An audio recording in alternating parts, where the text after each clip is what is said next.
Vamos ahora con Pablo. Pablo, te invito a que hagamos el viaje al maletín médico. Aquí sí hay una historia realmente que destapar. Abrir ese maletín va a ser bien interesante.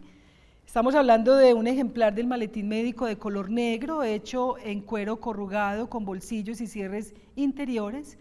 Este maletín que le dimos inicialmente a Pablo fue usado por el doctor Ignacio Vélez Escobar y donado por él mismo a la Facultad de Medicina de la Universidad de Antioquia. Él lo usaba en general para guardar instrumentos médicos como el tensiómetro, el oftalmoscopio, los forceps, la anestesia local, las jeringas, la sonda vesical, el pequeño instrumental de urgencias, el termómetro, los guantes, el espadrapo y el vademecum. Casi que la farmacia completa del conocimiento había que empacarlo en ese maletincito que acompañaba como otra parte del cuerpo humano al médico en sus visitas especiales que esperaba el enfermo con ansia. Pablo, ¿qué representó volver a ese maletín, mirarlo, revisarlo? Creo que mucho, porque además tenemos el honor de tener un cuento inédito tuyo sobre este maletín. Sí, no, yo me puse muy contento cuando me asignaron el maletín médico, porque cuando nos pidieron que escribiéramos algo sobre un objeto que ustedes nos iban a dar, pues yo pensé para mis adentros, como se dice, ojalá me asignaran el maletín médico. Y casualmente llegó ese objeto. Cuando yo vi la foto de este maletín, me sentí muy contento y entonces me pareció mucho más fácil escribir sobre ese maletín, que para mí significó mucho. Bueno, yo fui un estudiante de medicina, yo soy hijo de un médico y siempre se me dijo que yo debía ser médico y yo atendí digamos, ese consejo o esa norma familiar y logré estudiar 4 semestres de medicina en la Universidad de Antioquia. Mi padre también fue médico de la Universidad de Antioquia, se graduó en 1949, entonces pues yo quería o yo estaba destinado a seguir un poco su magisterio, su oficio, pero no lo hice porque fue más fuerte el llamado de la literatura y del arte. Sin embargo, tuve un acercamiento a la medicina, no solamente un acercamiento familiar a través de esta profesión, sino también porque pues estudié esos 4 semestres en la Universidad de Antioquia.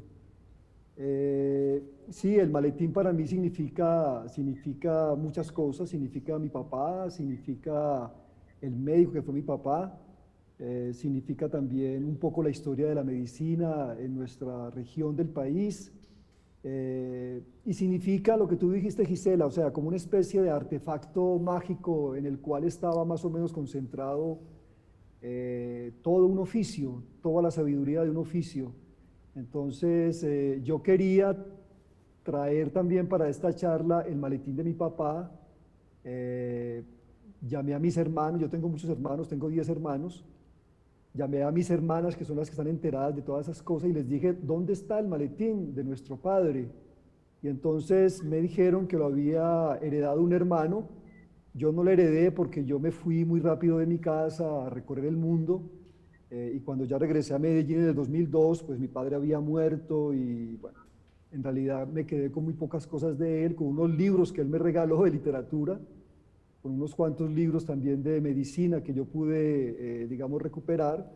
Pero el maletín, mi hermano, que es un hermano muy querido, pero un poco torpe, pues lo guardó y parece ser que el maletín se le llenó, se le pudrió, se le llenó de un hongo. Y entonces él, en vez de decirnos, reparemos el maletín, pues lo botó. Entonces el maletín de mi papá lo botó como si fuera un objeto cualquiera. Y yo ando pues un poquito malgeniado y triste con esa noticia, me la dieron ayer. Entonces no pude mostrar el maletín, pero el maletín de mi papá era igual a este, porque el médico que donó este maletín me pude dar cuenta de la misma generación de mi padre. Sí, ellos al parecer como que en la Facultad de Medicina se producían maletines, incluso creo que hasta el sindicato, ¿no?, intermediaba para la venta y el uso del maletín a los recién graduados, o sea, hacía parte como de la indumentaria necesaria y casi estricta y protocolaria de los médicos. Pablo, pero hay hay una deriva que me gustaría que nos contaras, y es que también por parte de tu madre quería que fueras cura, y también entonces, digamos, te rebotaste un poco ante esa decisión, luego con lo de ser médico 4 semestres de estudiante, pero te fuiste por el lado de la literatura, te llamó más ese lado de manera fuerte, ¿no? Sí, mis padres, pues por supuesto, mis padres yo les debo mucho, les agradezco mucho su vigilancia, su cuidado, pero mis padres eran un par de padres muy antioqueños, muy conservadores, sobre todo mi mamá, y mi mamá quería que yo fuera cura, y mi mamá toda la infancia me echó el cuento de que yo era igualito a Santo Domingo Sabio. Entonces yo crecí un poco con la idea de que era igualito a él y que debía ser un santo, un cura. Y no, rápidamente cuando entré a la adolescencia me di cuenta que yo estaba destinado a otras cosas completamente diferentes. Entonces me debatí entre ser cura y no un cura cualquiera, un cura antioqueño, sí, que son un poquito, voy a emplear una palabra un poco fuerte, un poco reaccionarios e intolerantes, a pesar de que hay curas también formidables, no faltaba más, o un médico. Y finalmente decidí ser un artista, un escritor, digámoslo así. No entré a la literatura directamente, sino que acudí al atajo de la música. Y bueno, y fue una manera también como de revelarme, no faltaba más, pero también de atender el llamado que me hacía mi vocación, porque yo creo que hay dos diferencias entre la vocación y la profesión. Cuando las dos están juntas, se produce un milagro finalmente y el ser humano vive satisfecho con su profesión, que es vocación. Pero en mi caso, si yo hubiera sido médico, hubiera atendido más al llamado de la profesión y no de la vocación. Entonces, por eso fue un desbarajuste muy fuerte, fue una crisis en la adolescencia muy dura, que finalmente me hizo salirme de la Facultad de Medicina, irme de mi casa, irme de Medellín y buscar otros caminos, pues que finalmente y felizmente los pude encontrar.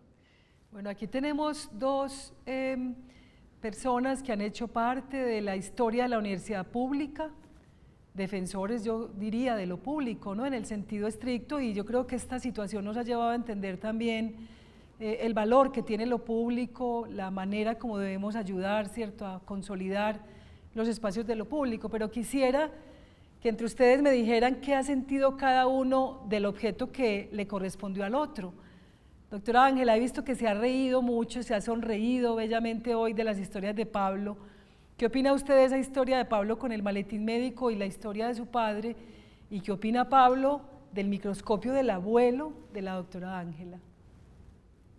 El maletín de Pablo es todo un misterio, porque viene a caer en las manos que tal vez no saben apreciar lo que significó ese maletín.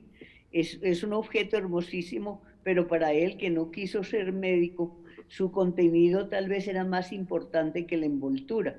Yo quisiera saber si cuando recibió Pablo o cuando consiguió Pablo, ese maletín tenía cositas adentro.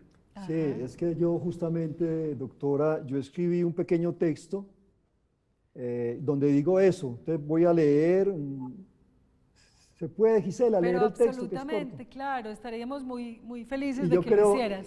Y yo creo que ahí le respondo la inquietud y la pregunta a la doctora Ángela. Mi padre era médico cirujano y durante años su mayor distinción fue el maletín de cuero negro que llevaba consigo. En mi niñez se me dijo que cuando fuera grande tenía que ser médico como él, y se me explicó que ellos, los médicos, eran quienes curaban a los enfermos, los que nos protegían de las enfermedades y ayudaban a bien morir. Confieso que todo eso me parecía un poco arduo de entender a mis 6 años, mientras que la figura de mi padre y su maletín negro me clarificaban más las cosas. En esos años estaba convencido de que si mi papá se separaba de su maletín, el saber de la medicina desaparecería de su persona. Y la verdad es que no había momentos más esperados que aquellos en que él me dejaba en las noches y finalizada su jornada de trabajo, indagar en aquel maletín. Era tan negro que resplandecía mucho más que su hebilla argéntea con que se abría. Entonces un mundo maravilloso, tan nuevo como inaudito, se me revelaba. Iban emergiendo uno a uno los objetos que otorgaban a mi padre su conocimiento. Estaba el estetoscopio que me quedaba grande cuando me lo ponía en las orejas y el sonido de mi corazón y el de mis hermanos me aturdía con su vitalidad tremenda. El tensiómetro era imposible entenderlo a pesar de que se inflaba cuando lo manipulaba. De vidrio verde era el termómetro y yo lo consideraba una mezcla de piedra preciosa y regla para las matemáticas. Mi padre a veces me dejaba probar el bajalenguas que tenía el sabor elemental de la madera, aunque antes me decía que abriera la boca y dijera "ah". Pero entre esos instrumentos había uno que tenía el poder de mostrarme lo que estaba oculto, era el otoscopio. Recuerdo que mi papá me prevenía con un cuidado cargado de gravedad cuando me acercaba para verle los oídos a él y a mi mamá. Y había muchas cosas más en su interior, 2 jeringas de vidrio, otro aparato que iluminaba los ojos, gasas, curas, un esparadrapo enrollado en un círculo bermejo, y vendas y pomadas y pastillas, porque aquel maletín parecía un baúl pequeño lleno de tesoros interminables.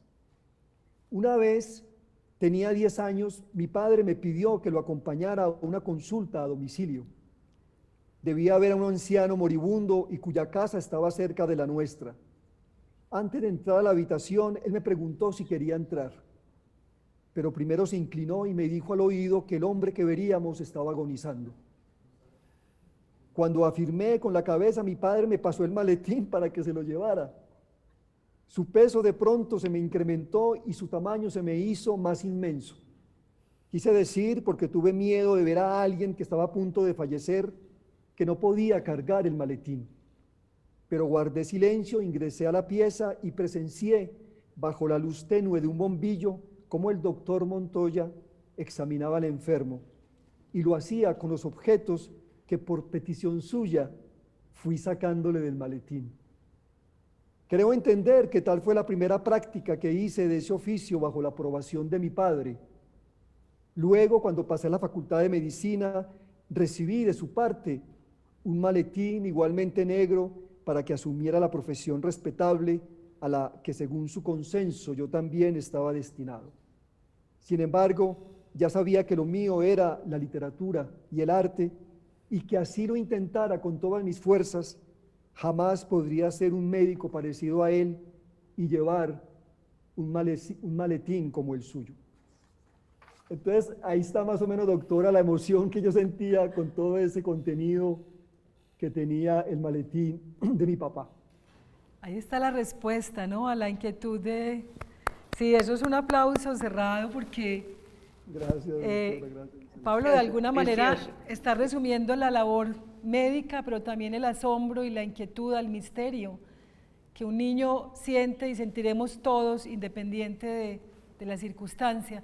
Pero yo quisiera que me hablaras del microscopio también de la doctora Ángela, que le preguntaras a ella lo que quieras respecto a ese artefacto maravilloso que llega hoy al presente intacto. No, a mí me parece muy, muy bello ese objeto, y me parece muy entrañable también la figura del abuelo de la doctora. Lo veo con su mortero, lo veo haciendo sus polvitos mágicos, pero yo quisiera más bien preguntarle a la doctora cuál es la impresión finalmente o qué balance haría ella sobre ese abuelo. Uh-huh. Sobre ese abuelo que además cuando leyó lo del diploma. Ya les comenté, perdón, sí, bueno, realmente el contacto con el abuelo para esa niña de 7 a 8 años, que era lo que yo creo que tenía cuando íbamos a visitarlo, fue muy lejano por su condición de salud y por los muchos nietos que hubiéramos deseado sentarnos cerca del abuelo para verlo, para tocarlo, para jalarle las barbas. Tenía unas barbas lindas, bigote, chivera y barba. Era precioso. Ya estaba calvito, pero no, frente a esa horda de nietos, pues ese placer no se nos daba. Así que era simplemente esto, abuelo, y no más. Sin embargo, así aprendí a través de los años a entender que él había sido un pionero en su profesión, Él tenía un consultorio inicialmente lejos de su casa habitación porque no era fácil adecuar una pieza de una casa en un consultorio y en una farmacia. Así que por un tiempo él tuvo su consultorio, me cuentan las tías o me contaban las tías, al frente de donde es la plaza de mercado grande de hoy. No sé por qué, a lo mejor había bastantes pacientes que atender en ese conglomerado que se reunía en esa plaza. Pero después, cuando tuvo el accidente, ya él no se podía mover a esas distancias, seguramente subiéndose a un bus o había tranvías. Por toda la casa del abuelo pasaba el tranvía de Manrique. Pero de todas maneras, él ya se vio confinado a estar dentro de su casa y a ejercer allí lo poco que podía de su profesión de médico y de farmacéuta. Entonces yo tenía mucha admiración en la distancia y más bien ya cuando crecí por lo que había sido el abuelo, un verdadero pionero en todo lo que había empezado. Tenía inclusive fórmulas magistrales que él mismo había creado y que curaban esto, curaban aquello. Entonces yo veía en él lo que yo tanto admiraría después, y es la capacidad de buscar preguntas a lo que no se conoce, respuestas, encontrar respuestas a lo que no se conoce, porque ahí estaba la esencia de lo que yo haría después con tanto amor, que era investigar. Pero sí lamento que hubiera estado tan chiquita y que él se hubiera ido tan ligero para no haber tenido un contacto más personal con él. Claro. Y cuando escuchaba la historia de su abuelo, doctora, yo pensaba mucho en un pasaje de una novela de Gustave Flaubert que se llama Madame Bovary, donde hay un farmacéuta que representa, por un lado, digamos, el avance de la ciencia del pueblo. Ajá. Recordemos que la novela transcurre en un pueblo por allá de la Francia más profunda, pero Flaubert es muy duro con él, Flaubert lo caricaturiza. Y una de las cosas que a mí no me gusta de esa novela es la manera en que caricaturiza a este farmacéuta. Porque creo que el farmacéuta era una persona, así como usted lo está pintando, ¿no? Bueno, Flaubert era un tipo muy incrédulo y muy ácido, muy irónico, bueno, inclusive pone al farmacéuta dueño del veneno con el cual Madame Bovary se suicida. Va a terminar sus días. Pero entonces todo eso es para decirle cómo, o sea, cómo se veía a ese farmacéuta en el contexto de la Medellín, de su niñez.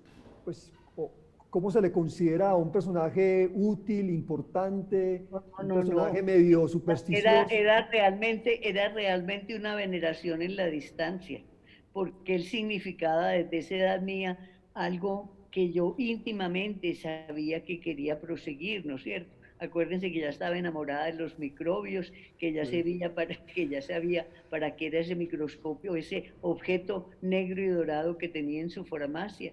Entonces yo creo que tácitamente la presencia del abuelo y la presencia de ese microscopio y de una balanza que no he descrito, que era lo más bello del mundo entero, de esas que tiene dos platos, ¿sí? Dos platos de cobre, hermosa, y que uno le ponía una hojita de papel y se subía la que tenía la hojita de papel. En fin, era como la revelación de un mundo que yo quería conocer más.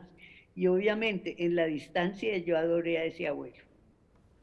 No, es que podríamos quedarnos, yo creo, un día completo escuchándolos, trayendo esas historias, pero ya vamos entrando en el final de nuestro viaje, de nuestra conversación, entrañable, por supuesto, necesaria y afectiva para estos tiempos difíciles.